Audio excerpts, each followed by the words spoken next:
Rahmanrahim class, Assalamu alaikum. I'm Hiba Ijaz and welcome to lecture number 17. Today we are going to start a chapter number 4, that is inside system unit. So system unit, I have already told you कि क्या होता है. तो topics जो हमने आज cover करने हैं वो होंगे कि कंप्यूटर केसिंग क्या है और सिस्टम यूनिट के अंदर क्या है. हम सिस्टम यूनिट को एक्सप्लोर करेंगे. ओके तो सबसे पहले हम लोग देखते हैं कि कंप्यूटर केसिंग क्या होती है हमारे पास. Computer casing is a box that contains most of the components of a computer system. ठीक है, आप लोग अपने कंप्यूटर सिस्टम को देखते हैं. ठीक है, यहाँ पे आपके पास सिस्टम यूनिट होता है, इस तरह करके एक बॉक्स होता है. ठीक है, अब ये बॉक्स बेसिकली इसके अंदर बहुत ज़्यादा डिफरेंट कंपोनेंट्स लगे हुए हैं और इस बॉक्स ने इन कंपोनेंट्स को प्रोटेक्ट किया हुआ है और इन सब को जोड़ के अपने पास रखा हुआ है. ठीक है, और इस बॉक्स के बगैर ये कंप्यूटर ना बनता, क्योंकि इस बॉक्स ने ही इस सारे कंपोनेंट्स को इकट्ठा एक जगह पे रखा हुआ है, इसको डर्ट से बचाया हुआ है, कोई भी फॉरेन ऑब्जेक्ट से बचाया हुआ है. इसके अंदर इलेक्ट्रिकल वायरिंग होती है और उस इलेक्ट्रिकल इंटरफेरेंस से हमें बचाया हुआ है. ठीक है, और जो एक्सटर्नल नॉइज़ आती है उससे भी इसको अंदर के कंपोनेंट्स को सेव किया हुआ है. ठीक है, नॉइज़ से सेव किया हुआ है, डर्ट से, इलेक्ट्रिकल इंटरफेरेंस. तो बेसिकली ये है हमारे पास कंप्यूटर केसिंग. नेक्स्ट हमें देखना है कि सीपीयू क्या है और सिस्टम यूनिट क्या है. Computer casing with all of the components installed inside is called the CPU and system unit.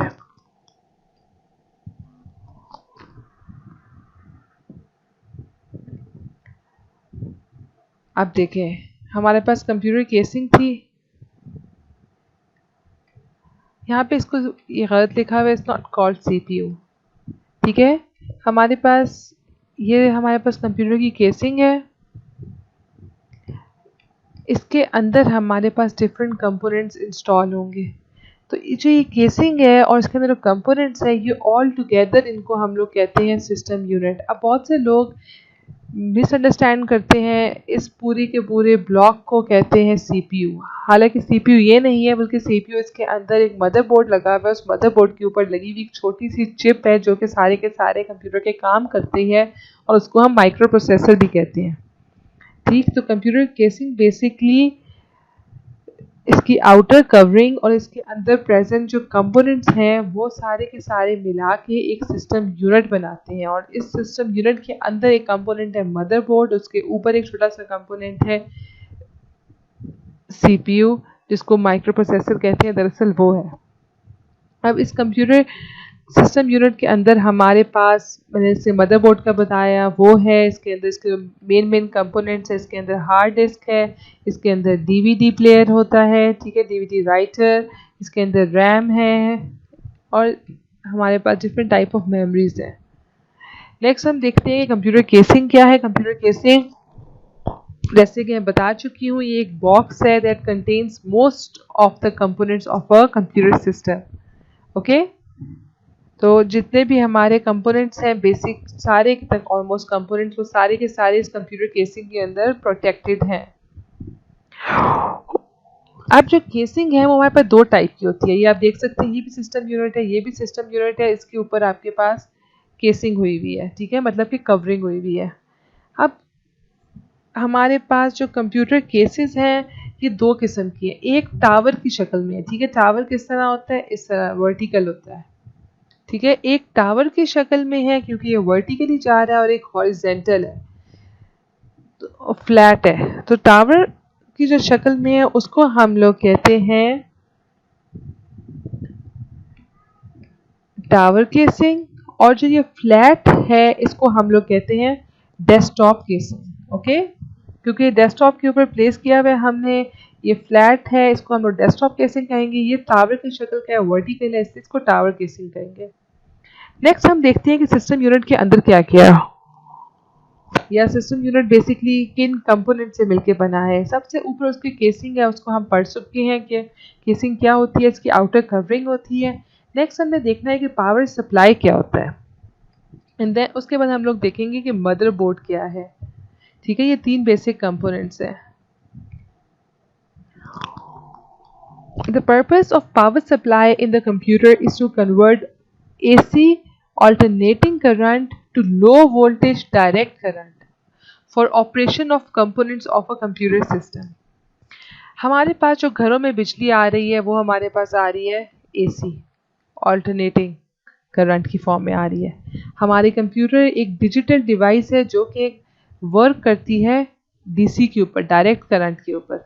तो ये जो पीछे से हमारे पास आ रही है पावर सप्लाई AC की फॉर्म में, इसको हमें कन्वर्ट करना है DC की फॉर्म में ताकि कंप्यूटर हमारे पास काम कर सके। तो इस काम के लिए हमारे पास होती है पावर सप्लाई। ये पावर सप्लाई AC को हमारे पास कन्वर्ट कर देती है DC में। ये पावर सप्लाई पहले से ही आपके सिस्टम यूनिट के अंदर फिक्स हुई होती है। ठीक है, वेंडर के पास से ही जब हम लोग कंप्यूटर को बाय करते हैं, अपने सिस्टम को बाय करते हैं, तो उसके अंदर ये पावर सप्लाई ऑलरेडी फिक्स्ड होती है इस केसिंग के अंदर। ठीक है, जो केसिंग फर्स्ट कंपोनेंट था, जो आउटर कवरिंग थी, उसके अंदर ये लगा हुआ होता है पावर सप्लाई। ठीक, नेक्स्ट कंपोनेंट जो हमने स्टडी करना है that is motherboard. Motherboard basically सबसे जो इम्पोर्टेंट और सबसे बेसिक और कंपोनेंट है सिस्टम यूनिट का, जिसकी वजह से हमारा कंप्यूटर काम कर रहा है, वो है मदरबोर्ड। ठीक है, मदरबोर्ड के ऊपर बाकी सारे के सारे कंपोनेंट्स हमारे इंस्टॉल्ड होते हैं जो कि कंप्यूटर को उसकी वर्किंग करने में हेल्प करते हैं, या हम यूँ कह सकते हैं कि जो कि कंप्यूटर की वर्किंग को पॉसिबल बनाते हैं। इसको हम लोग मेन बोर्ड भी कहते हैं। ठीक है, और सिस्टम बोर्ड भी कहा जाता है इसको। ये एक सर्किट बोर्ड होता है, ठीक है, जो कि सारे के सारे कंपोनेंट्स जो हैं कंप्यूटर के, उनको इंस्टॉल करता है और उनको कनेक्ट करता है through ports, cables and expansion slots. अब हम आगे देखेंगे कि पोर्ट्स क्या हैं, केबल्स क्या हैं, एक्सपेंशन स्लॉट्स क्या हैं, और हमारे पास मदरबोर्ड के ऊपर क्या क्या लगा हुआ है। ये एक पिक्चर आपको नज़र आ रही है, ये हमारे पास बेसिकली मदरबोर्ड है। जब हम अपने सिस्टम यूनिट को ओपन करते हैं तो सबसे पहले हमें सामने एक बोर्ड सा नज़र आ रहा होता है, वो बोर्ड ये मदरबोर्ड है। ठीक है, अब इस मदरबोर्ड के ऊपर आप देख सकते हैं कि लेबल हुए हुए हैं, डिफरेंट कंपोनेंट्स हैं, ये सारे के सारे इस मदरबोर्ड के ऊपर एग्जिस्ट करते हैं। हम लोग स्टार्ट लेते हैं सबसे बेसिक, जो कि CPU सॉकेट है। इससे CPU सॉकेट मदरबोर्ड के ऊपर वो जगह है जो कि हमें अलाउ करता है कि हम लोग माइक्रो प्रोसेसर को या CPU को इस मदरबोर्ड के ऊपर इंस्टॉल कर सके। तो जो हमारे पास CPU होता है, हमारा प्रोसेसर होता है, वो इस CPU सॉकेट के ऊपर लगाया जाता है। ये CPU सॉकेट हमें सारी की सारी वो कनेक्टर्स, वो वायरिंग प्रोवाइड करती है, जिसके ज़रिए CPU बाकी जितने भी कंपोनेंट्स हैं उनसे कम्युनिकेट कर सकता है, उनसे बात कर सकता है। ठीक है, जो इलेक्ट्रिकल हमें वायरिंग चाहिए, तो ये हम CPU सॉकेट हमें इलेक्ट्रिकल इंटरफेस प्रोवाइड करता है इसके लिए। ओके, ये आप देख सकते हैं यहाँ पे। नेक्स्ट जो बेसिक हमने देखना है हमारा कंपोनेंट जो कि मदरबोर्ड के ऊपर इंस्टॉल्ड है, वो है हमारा बायोस। ठीक, एंड उसके बाद हमने देखना है कि हमारे पास पोर्ट्स क्या होते हैं।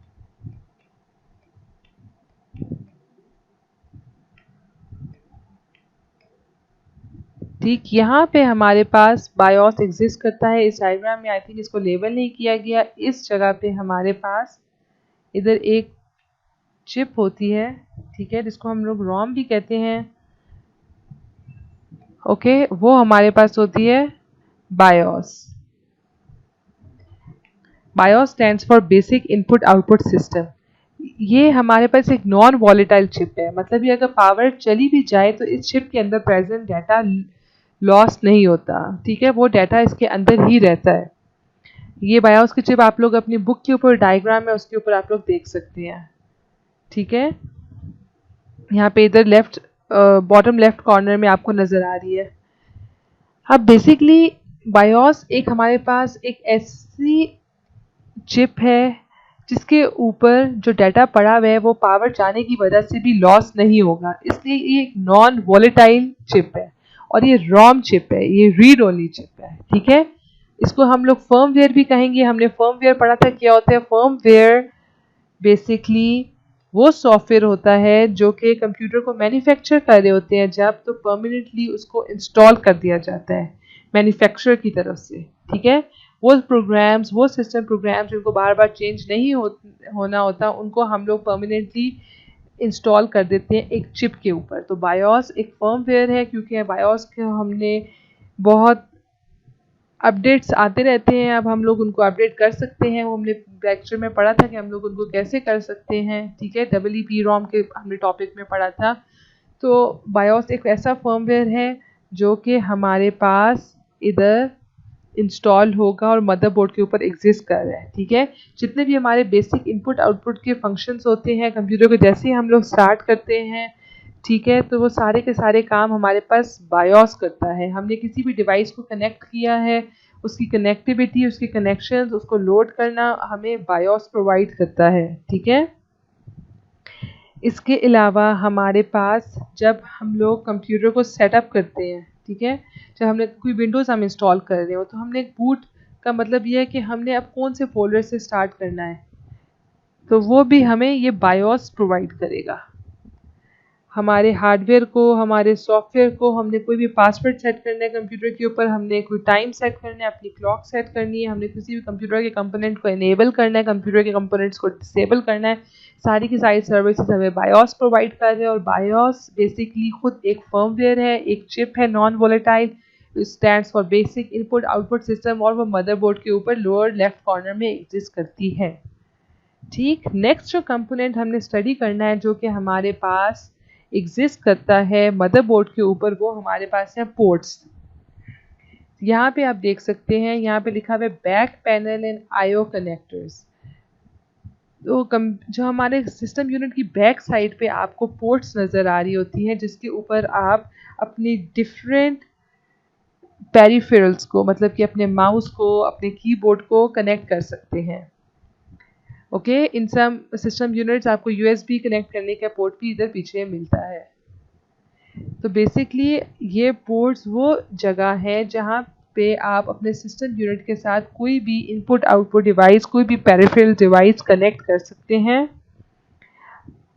ओके। और ये आप बेसिकली ये सिस्टम यूनिट के बैक साइड पे एग्जिस्ट करते हैं। इसके बाद हमने पढ़ना है कि एक्सपेंशन स्लॉट्स क्या होती है हमारे पास।